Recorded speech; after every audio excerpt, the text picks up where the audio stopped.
Alright, good evening folks, it's Enforcer Matt and welcome back to another short war video, and today we got some very big news breaking out between Russia and Ukraine, so let's jump right into it. And starting off with our biggest news of the day, Ukraine has launched a ground incursion into mainland Russia's Bryansk region, causing a massive firefight to break out in a border village. We've also gotten an official response from Zelensky about the US plan to meet Putin in Alaska, and to put it short, Zelensky is not happy and he's rejected the plan entirely. And meanwhile, the EU and Baltic states have condemned any plan to force Ukraine to give away territory and have issued a stark warning at the upcoming Putin meeting. And meanwhile today, Ukrainian drones have caused significant damage to several critical Russian sites deep behind enemy lines after Russian air defense had a major malfunction this morning. And we also have some news out of Iran and some news about Taiwan and China as well. So we have a lot of news to cover, and let's jump right into our first article, which goes to War Translated. And this is our biggest story of the day right now. We're currently hearing that Russian military bloggers have reported an attempted incursion by a Ukrainian sabotage group into the border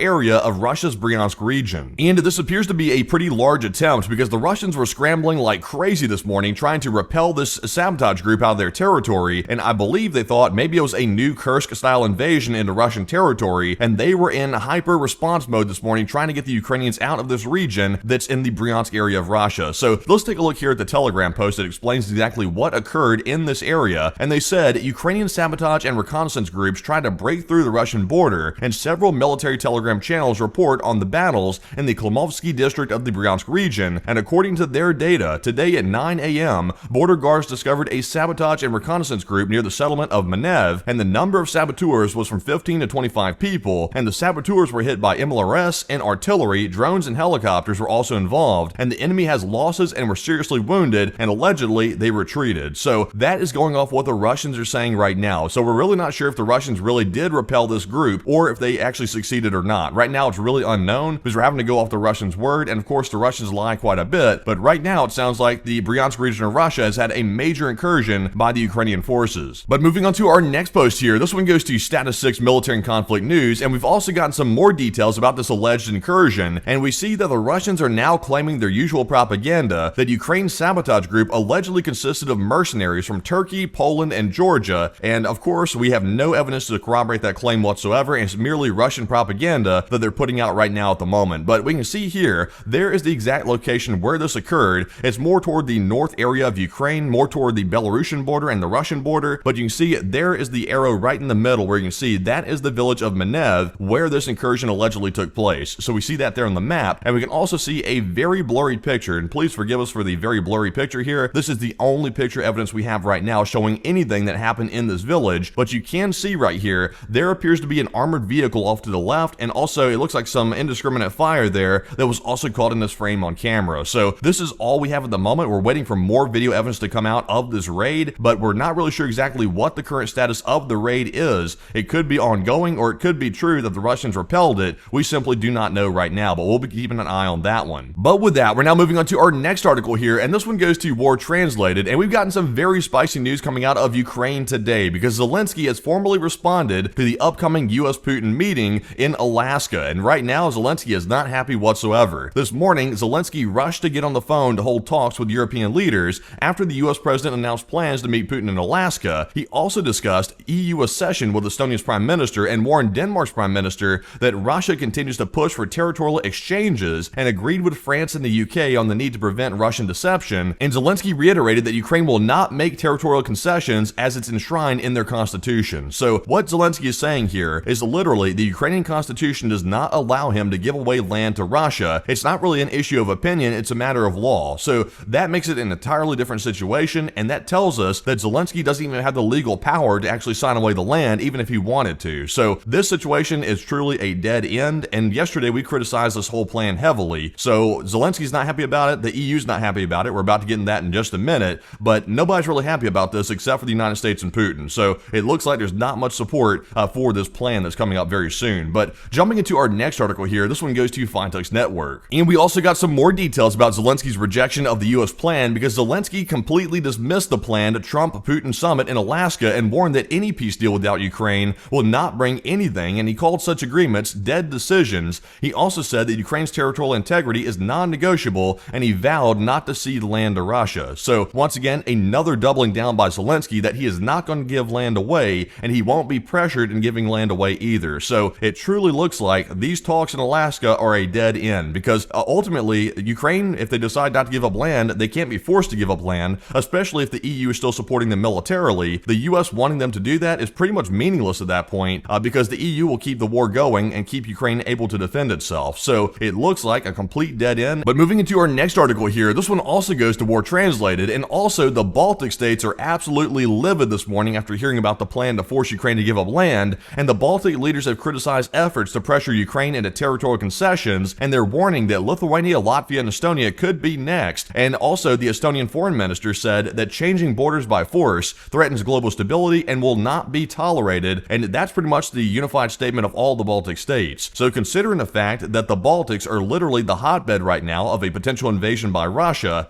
this seems to be a pretty strong statement coming from the countries which could be the next victims of Vladimir Putin's aggression. So if that doesn't tell you something, I'm not sure what would, but the Baltic leaders, they are not happy whatsoever, and it looks like they are also going to be telling the EU to tell the US to back off. So not a good sign for the US plan. But moving into our next post here, this one also goes to Nexta. So in the meantime, the US is seeing that their plan is not going very well right now, so an emergency meeting is being held of representatives from the US, Ukraine, and Europe, and it will take place in the UK today, and on the agenda is the upcoming talks between Trump and Putin, and the meeting will be chaired by the UK Foreign Secretary and also the US Vice President. And meanwhile, like we just discussed a minute ago, Zelensky is out there literally burning the phone lines down, telling people to not support the plan. So it looks like this emergency meeting will take place today. We should hear the results of this meeting maybe this afternoon by stream time, but we'll be very curious to see if the US backs off today or if they try to double down on their plan and try to force the EU and Ukraine to concede to giving away land to Putin. We're going to see what the case is, because right now it looks like it's very shaky. But moving on to our next post here, this one goes to Military News Ukraine, and also we've already gotten some news from Europe right now about their proposal for a ceasefire plan, and right now Europe is saying they proposed a peace deal that requires a ceasefire before any other steps, a mutual exchange of territory instead of unilateral concessions, and a binding security guarantee for Ukraine, and potentially including NATO membership. So I'll admit, it sounds like the EU has their stuff way more together than the United States right now, because they're proposing to actually have a ceasefire before they even get to the negotiating table, which seems to be the logical step here, instead of just giving stuff away to Putin and hoping that he goes away, because obviously he's not. So, the EU clearly has a better plan here. So I think the Ukrainians will be very happy with the EU proposal, and hopefully the US gets on board with that EU proposal as well, because our plan in the US is no good. It's really truly ridiculous, and hopefully we back off of it. Moving on to our next post here, this one goes to OSINT Technical. But one thing that is on the right page right now is the Ukrainian attack drone forces, because this morning Ukrainian attack drones successfully penetrated more than 1,200 kilometers into Russian airspace and successfully struck a key Russian logistics facility in Nizhny-Kamsk. And seen here, a Ukrainian AN-196 attack drone dives into the facility and also explodes as well. And it looks like it was a direct hit on this building here, which is a key logistics facility for the Russian army. So let's take a look. So there you can see it. There's the Ukrainian drone coming right down on final descent, and bam, it smacked the building right there. And you hear the massive explosion in the background. Truly a big hit right there. And once again, a huge failure by Russian air defenses. This literally made it through all the Russian air defenses for 1,200 kilometers. And the Russian air defense, they claim there was a malfunction, but I suspect that the air defense probably wasn't even in the region, and Ukraine found a loophole to get through, and they struck this logistics facility, which happens to be in the same colors as an Amazon Prime warehouse. And obviously this is not an Amazon Prime warehouse, but it looks like one, and it looks like this warehouse was indeed hit by the drone. But also, we got a second angle, so let's take a look.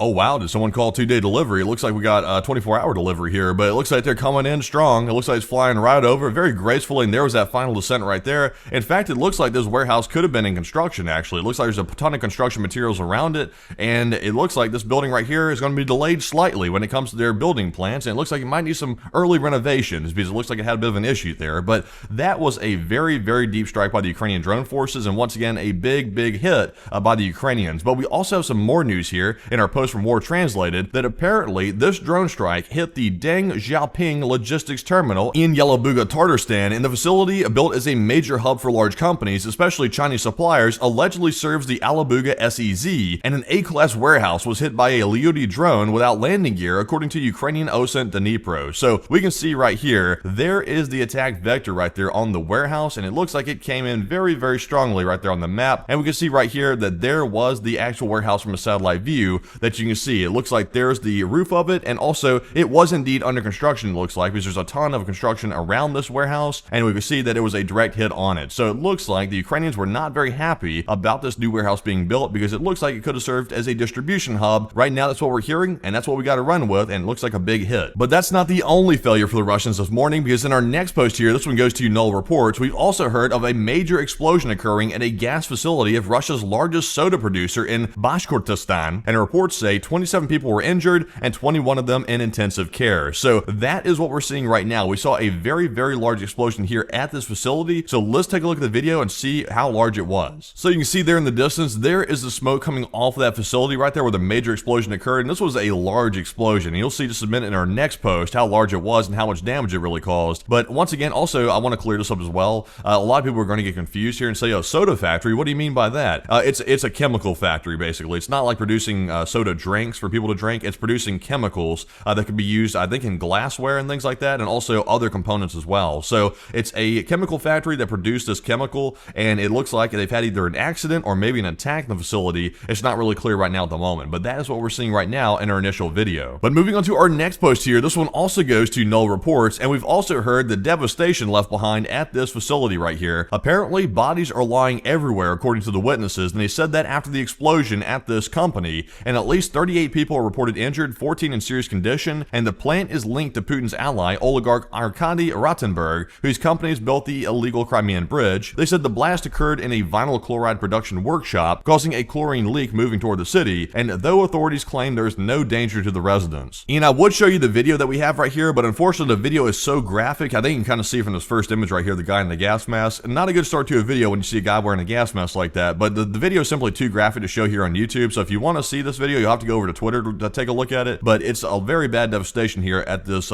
site right here, so we can't show it, but it's very bad. You can trust me on that one. But jumping into our next one here, this one goes to Max 25. We've also heard some news today that the Kremlin has been removing someone else. It looks like they're having another purge this morning. The Kremlin has removed Alexander Le Pen, who's the commander of the Sever group of forces advancing on Sumy, and they replaced him with Colonel General Yevgeny, and this is likely due to the Russians losing 3 battalions during the liberation of several villages in the Sumy region by the Ukrainian 225th Regiment, and for the Ukrainians, this will mean increased attacks in the north of the Sumy region, and it probably will, because once they replace somebody, the new guy that takes his place usually has to prove his loyalty and also his stamina to Putin by once again going on the offensive very, very strongly. So basically the moral of the story here is the Kremlin has once again gone on a purge because Putin believes it's not his strategy that's the problem, it's the commanders that are the problem. They simply don't know how to get things done. So they've replaced one yet again, this time in the Sumy area. But jumping into our next post here, we have one from Tendar. Also, we've seen a tugboat of the Russian Navy in St. Petersburg. They capsized in the harbor, and of course it's St. Petersburg, but today it's St. Petersburg because it looks like we have a little bit of a sinking going on here.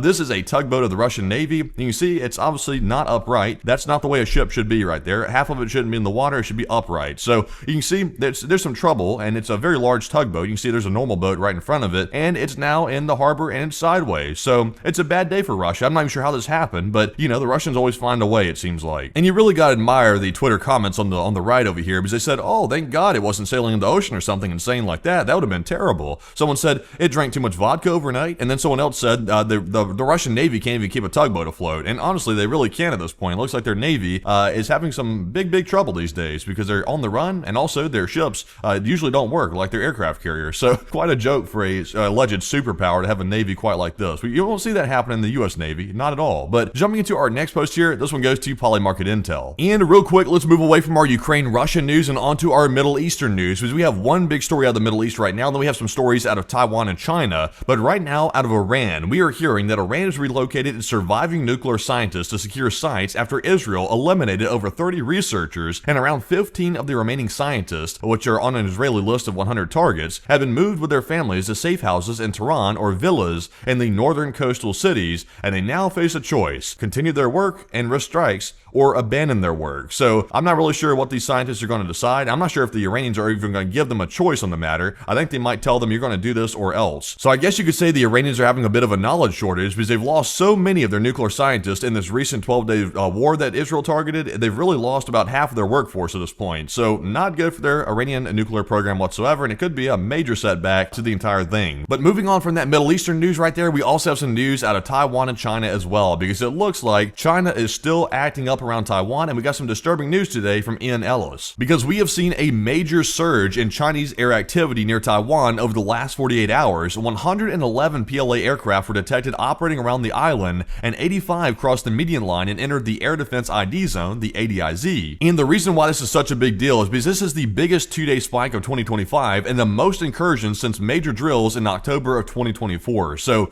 it's almost been nearly a full year since a big incursion like this has occurred, and it's happened out of the blue. So we can see here, there are the actual markings here showing the ADIZ incursions into Taiwan's airspace, and also you can see here in our second photo, there's some more incursions right here that they're also mapping out around their ADIZ. So not good at all. It looks like China is once again either testing the defenses, they're trying to intimidate the Taiwanese, or something of that nature. But recently we've seen major naval drills by China, we've seen this major incursion, and it makes you wonder, what is their real plan here? Because when's the invasion going to occur? That's the big question we've always had, and right now we still just don't know. But as the old saying goes, I guess we'll just have to wait and see. But that is actually our last piece of news for the video. So if you did find the video informative today, please smack the like button and also subscribe to the channel as well for more daily short war updates just like this one. And also, by the way, if you did watch the video to this point, go down to the comments below and type LSA, that's the letters LSA, to let us know you watched to this point. And we do appreciate every single kind comment down below. We do see them. I try to heart as many as I can every single day, and thank you all for supporting the channel once again. And also, if you want to support the channel financially, you can do so on our Patreon page, and the link is in the description below for Patreon, where you can go over there, sign up for a monthly membership, and support the channel on a monthly basis with even $5 a month.